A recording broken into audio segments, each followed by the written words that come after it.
חברים יקרים, יום חמישי הגיע, פינת הטיפ לסוף השבוע, והיום הטיפ שלי אליכם, טיפ קליט ופשוט.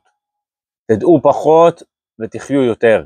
אנחנו נמצאים היום בעידן שיש לנו התראות בטלפון לחדשות, יש לנו ynet, כאן 11, ערוץ 14, לא משנה, כל אחד ומה שהוא אוהב, וכל 5 דקות, כל 2 דקות זה מצפצף, וכל שעה יש לנו ברדיו חדשות וכן הלאה וכן הלאה.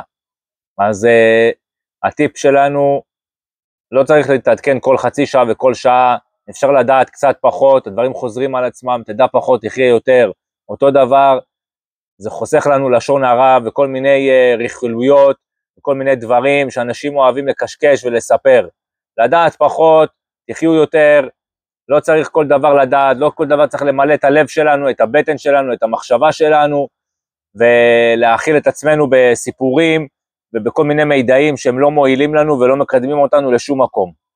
אז נדע פחות ונחיה יותר, זה הטיפ היום לסוף השבוע.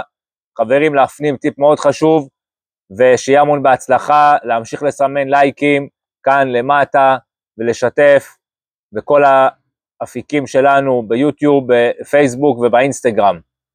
והמון בהצלחה, סוף שבוע נעים.